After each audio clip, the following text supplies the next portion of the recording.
Hello everyone and welcome to my channel. I am Screen Scene Guru and I discuss movie news, reviews, television, games, and all sorts of good stuff. But tonight I'm going to be discussing a George Miller double feature. This is the 1979 Mad Max film starring Mel Gibson, and the sequel to that, Mad Max 2 The Road Warrior from 1981.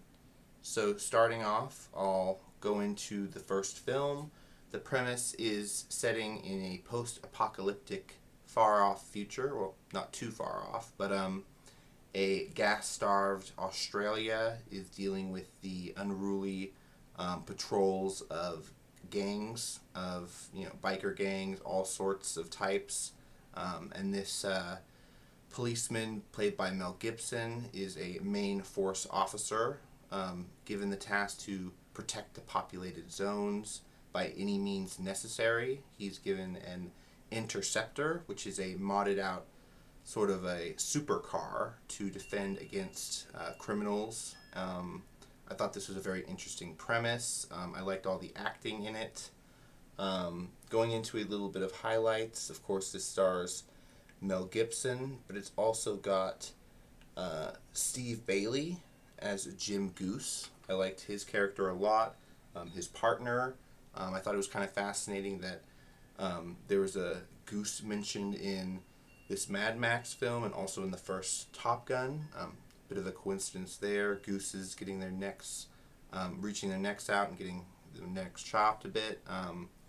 But going on from the characters, we've got the story setting up this main force officer, Mel Gibson, trying to protect his town. He has to run out these hoodlums, one of them calling himself Knight Rider, him eventually taking himself out in a car accident, but his biker buddies come through the town, harassing residents. It gets a bit violent in the show, so I don't recommend for people under 18 to watch, just for a little bit of violence towards women and different things. I do have a little bit of clips up on my Instagram and my threads to check out if you guys are interested. But we follow these hoodlums being taken to trial. Of course, no one's showing up for their trial, so they had to be let go. Goose was really offended by that. They end up taking out Goose in a car accident and then light his car on fire. So very graphic stuff from these vicious criminals. And then we see Mel Gibson taking his family out of town to a supposed, I don't know exactly where you go on vacation during the apocalypse, but he thought he would take them away and take them somewhere safe. But of course, this biker gang followed. They pursued and they ran down his family in the road. Similar to the Punisher storyline, but this was, of course, back in '79. George Miller was inspired by his own storytelling, but I thought it was fascinating that they both got ran over by motorcycles. Very graphic way to go. Then the quarter half of the film, we follow Mel Gibson in his soup car, his 600 or 100 power or 600 horsepower souped out Interceptor, running down all the bikers in the first film. So a little bit graphic towards the end, but we get to see our hero ride off into the sunset. I'm wondering where he'll go, which leads us to the 1981 film, The Road Warrior. So going on to that film, we've got, after the avenging of the death of his wife and young son at the hands of the vicious gang leader, Max drives the post-apocalyptic highways of the Australian outback, fending off attacks from a marauding tribe, which they go by the leader, Lord Humongous. So another thing that I thought was interesting about The Road Warrior was that it had a bit of a dialogue. It had a narration at the beginning. I felt like it was kind of like a Star Wars movie in a way that, in the 80s they were doing up Star Wars. So it was kind of set up right around the same time. They took off, the first Star Wars movie and the second. So that A New Hope and then Empire Strikes Back were taking off right around the same time as Mad Max 1 and Road Warrior. So I thought that was kind of funny that George Miller put in the sequel not a crawl, but just an opening dialogue with someone narrating how the world got to the way it was. I liked this a lot. And then going into the story, Max has to help this community that has oil. They're rich in mining oil, but they're of course attacked by these marauders, Lord Humongous. And Max has to work with his friends. He teams up with a person that knows how to fly a helicopter, or what the makings of a helicopter, to get this community to safety in the Great North, which they refer to, I guess, as a land that isn't affected by this apocalypse.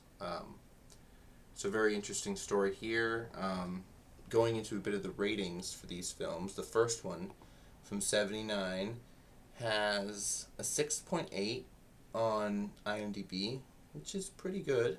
I'd give this film about a 8 out of 10, which is pretty fair, if you ask me, for the first Mad Max. I love the key art for the original posters for it. Very flashy and good looking.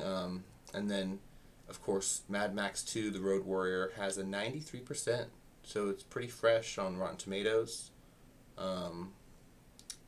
Seen a lot of people like these movies, so I just recently started watching them for the first time.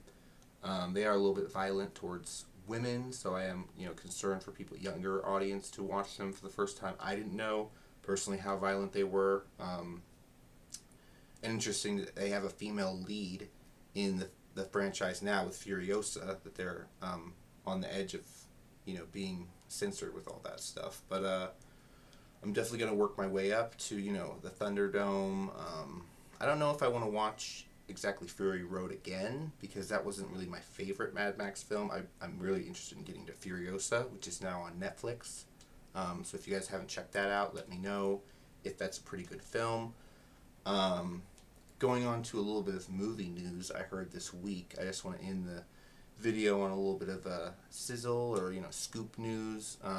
I did recently hear that Robert Pattinson is going to be playing a pivotal villain for Dune Part 3, Dune Messiah, which I thought was very interesting.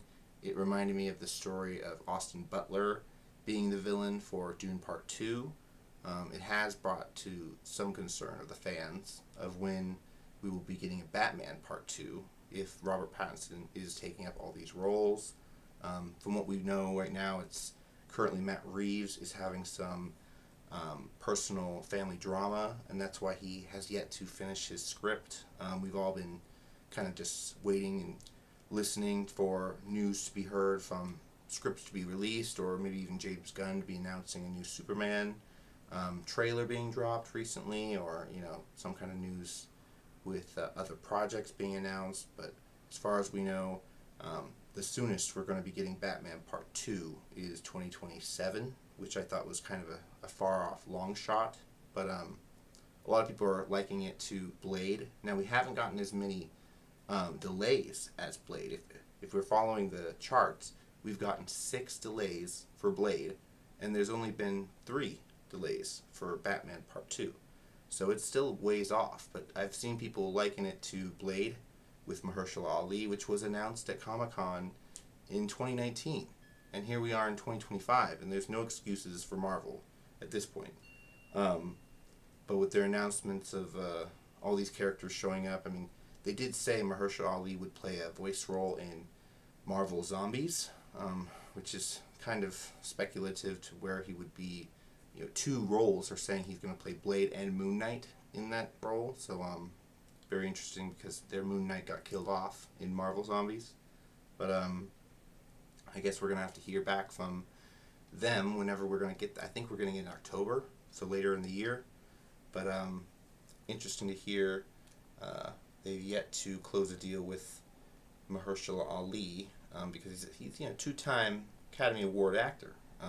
You'd think Marvel would want to seal the deal with him, but he's currently working in Jurassic World Rebirth for their 7th film, 7th in their franchise, with Scarlett Johansson.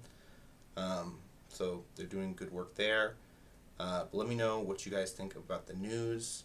Let me know what you guys want me to react to, review next. I'm definitely going to be doing some more Mad Max. I'm currently watching some more television that I'm going to be going into, so be sure to like the videos, comment down below, share the videos if you like. Go over to my channel on Instagram and on Threads and subscribe for future weekly content. Until next time, guys, have a good one, stay safe, and check out Mad Max.